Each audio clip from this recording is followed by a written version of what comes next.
안녕하세요. 예수님은 이렇게 말씀하십니다. 31번째 시간입니다. 오늘은 마태복음 17장에 나오는 말씀을 통해서 예수님의 말씀과 우리의 신앙이 얼마나 일치되고 있는지를 한번 점검해 보려고 합니다. 어떤 주일학교 선생님이 자기 반 아이들에게 공과책에 따라서 이스라엘 백성들이 홍해를 건너는 것을 가르쳐야 했습니다. 그런데 이 선생님이 신앙이 좀 없는 분이어서 자기가 생각해봐도 모세가 홍해를 가르고 이스라엘 백성들이 그곳을 지나갔다는 것이 잘 믿어지지 않았습니다. 그래서 아이들에게 그대로 설명하면 아이들이 이해를 못하고 믿지 못할 것이라고 생각을 해서 다른 서적들을 이렇게 쭉 찾아보는 중에 좋은 것을 발견했습니다. 그래서 아이들에게 가서 이 선생님이 이렇게 말을 했습니다. 구약 성경에는 이집트에서 탈출한 이스라엘 백성들이 이집트 군사들을 피해서 갈라진 홍해 바다를 건너갔다고 되어 있는데 사실은 그렇지 않단다.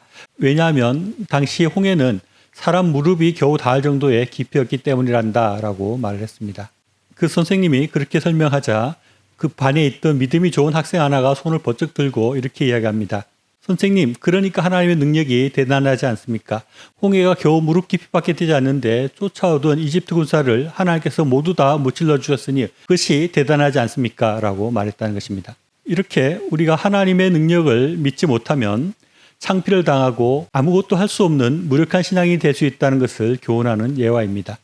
오늘 우리가 살펴볼 17장 말씀에는 여러 가지 말씀들이 나오는데 예수님께서 우리에게 믿음을 요구하는 말씀들이 주된 교훈으로 주어진다고 생각합니다. 17장 말씀을 살펴보면 영광스러운 모습으로 변형되시다. 또 귀신 들린 아이를 고치시다. 죽음과 부활을 다시 이르시다. 성전세를 내시다 하는 내용들이 들어있습니다.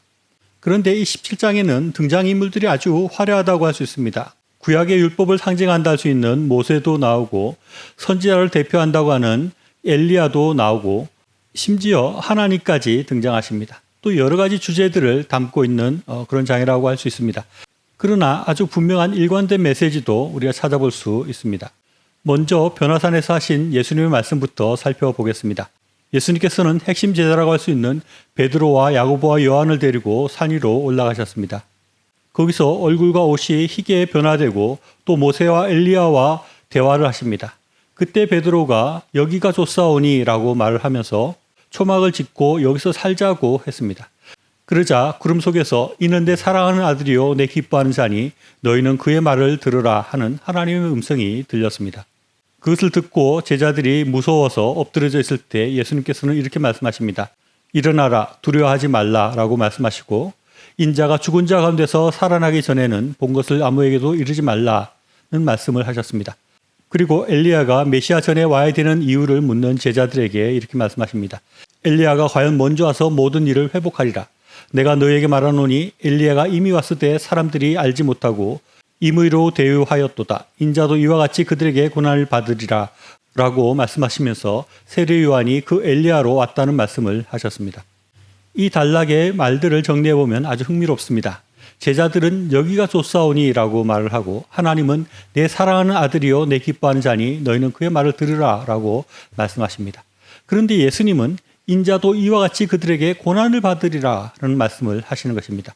제자들은 지금 이 상태가 너무 좋다고 말했고 하나님께서 특별히 등장하셔서 예수님을 하나님의 아들로 확인해 주시고 그의 권위를 인정해 주셨습니다. 그런데 예수님은 인자가 고난을 당할 것이다. 그리고 죽게 될 것이다 하는 것을 말씀하시는 것입니다.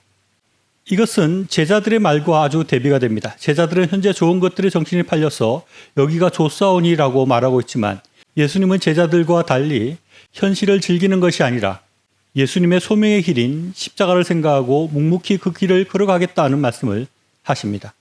이 장면은 바로 앞장인 16장에서 예수님께서 고난을 당하고 죽게 될 것이라는 것을 말을 했을 때 그리 마옵소서라고 말해서 엄한 책망을 들은 베드로의 모습이 그대로 반복되는 것이라고도 할 수 있을 것 같습니다. 저는 이것이 우리에게 아주 중요한 교훈이고 중요한 메시지라고 생각을 합니다. 이 말씀들 앞에서 우리도 제자들과 같이 여기가 좋사오니 하고 있는 것은 아닌지 우리가 반성해 볼 필요가 있습니다.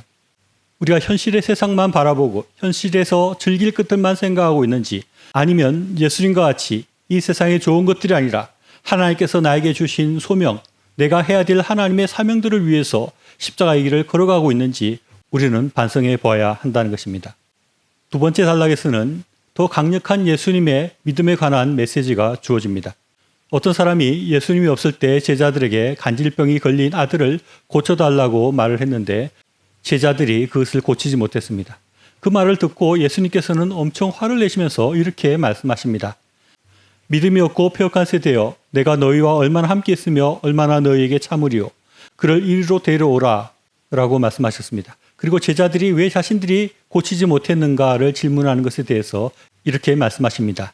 너희 믿음이 작은 까닭이니라. 진실로 너희에게 이르노니 만일 너희에게 믿음이 겨자씨 한 알만큼만 있어도 이 산을 명하여 여기서 저기로 옮겨라 하면 옮겨질 것이요 또 너희가 못할 것이 없으리라 라고 말씀하십니다. 여기서 말하는 믿음이 과연 어떤 것일까요? 하나님에 대한 믿음이라고 우리 쉽게 생각할 수 있습니다. 그런데 여기서 우리는 하나님에 대한 믿음이라는 것에 대해서 좀 더 구체적으로 생각해 볼 필요가 있습니다. 과연 예수님께서 말씀하시는 믿음이 하나님은 계시다 하거나 하나님은 능력이 많으시다 하는 것에 관한 믿음이었을까요? 저는 당시 제자들이나 우리에게나 그 정도의 믿음은 어느 정도 있다고 생각을 합니다. 지금 예수님께서 지적하고 있는 믿음은 그런 믿음이 아니라 하나님의 능력이 나에게서 나타날 수 있다는 것에 대한 믿음이라고 할 수 있습니다. 그런 믿음이 없었기 때문에 당시 제자들은 병을 고칠 수 없었고 우리도 하나님의 능력을 나타내지 못하는 것이라고 할 수 있습니다. 당시 제자들이나 우리는 내가 어떻게 그런 병자를 고칠 수 있어? 나에게는 그런 능력이 없어 라고 생각합니다. 예수님과 하나님은 능력이 있다고 믿지만 그 능력이 나에게서 나타날 수 있다고 생각하지 못하고 그 능력이 나에게서 발휘될 수 있다는 믿음이 그들에게 또는 우리에게 없다는 것입니다. 하나님은 하나님의 능력을 우리를 통해서 사람을 통해서 나타내기를 원하십니다. 하나님께서 직접 홍해를 가르치는 것이 아니라 모세를 통해서 홍해를 갈라지게 하기를 원하시는 것이 하나님의 뜻이고 하나님의 방법이라는 것입니다. 하나님께서는 우리를 통해서 하나님의 능력을 나타내시기를 원하시고 하나님께서 힘주셔서 우리가 큰 일을 하기를 원하고 계시는데 우리에게 그렇게 할 수 있다는 믿음이 없기 때문에 내가 할 수 없다고 우물쭈물거리고 있기 때문에 제자들은 병자를 고치지 못했고 우리는 능력 있게 살아가지 못하고 있는 것입니다. 나는 할 수 없다. 나에게는 그런 능력이 없다. 나는 그런 것을 할 수 있는 사람이 아니다라고 시도조차 하지 않고 우물쭈물거리고 있는 것입니다. 주님은 이런 믿음 없는 것을 아주 엄하게 책망하십니다. 예수님은 믿음이 없고 패역한 세대여 내가 얼마나 너희와 함께 있으며 얼마나 너희에게 참으리요 라고 말씀하십니다. 그런데 여기서 우리가 주의 깊게 생각해야 될 것은 이 주님의 책망을 들은 사람들은 예수님을 안 지 3년도 안 된 제자들이었다는 것입니다. 이들을 향해서 주님께서는 아주 엄하게 책망하시고 화를 내셨습니다. 주님은 이미 우리에게 많은 것들을 보여주셨습니다. 많은 은혜들을 경험하게 하여 주시고 주님의 능력들을 우리 삶 가운데 보여주셨습니다. 그런데 우리가 제자들처럼 나는 할 수 없다. 나에게는 그런 능력이 없다. 나는 그런 일을 못한다라고 하고 있다면 주님의 책망이 얼마나 심하고 크겠습니까? 신유 은사가 있어서 병을 고치고 귀신을 쫓아낸다는 사람이 이렇게 말을 합니다. 병을 고치는 사람과 고치지 못하는 사람의 차이는 병을 나으라고 기도하고 외치는 사람과 그것을 외치지 못하는 사람의 차이밖에 없다고 말을 합니다. 그리고 병이 나으라고 기도하고 귀신이 나가라고 외치고 나서 그 병이 낫고 귀신이 쫓겨나간 것은 나의 소관이 아니라 그것은 하나님의 하실 일이고 성령님의 하실 일이다라고 이렇게 말을 하는 것입니다. 우리가 귀신을 쫓아내고 또 많은 능력을 발휘할 수 없고의 차이는 우리가 그 하나님의 능력을 믿느냐 믿지 못하느냐의 차이밖에 없다는 것입니다. 이런 믿음과 이런 능력이 나타남은 꼭 병 고치는 문제에 국한되지 않습니다. 예수님께서는 모든 것을 버리고 주님을 쫓아오라고 말씀하시고 먼저 그의 나라와 그의 의를 구하라고 말씀하셨습니다. 병 고치는 문제뿐만 아니라 우리 앞에 놓여져 있는 하나님의 소명을 이루어가고 하나님께서 우리에게 주신 사역들을 이루어가는 데 있어서 우리가 두려워서 그 일들을 시도조차 못하는 것이 아니라 하나님의 능력이 나에게 나타날 수 있다는 것을 굳게 믿고 담대하게 그 일을 향해서 나아가고 모세가 홍해를 향해서 지팡이를 내뻗듯이 우리가 그런 소명을 위해서 하나님께서 우리 주신 사명을 위해서 우리의 삶을 내어 던질 수 있어야 합니다. 그럴 때 우리 가운데 하나님의 능력, 예수님의 능력이 나타나게 될 것입니다.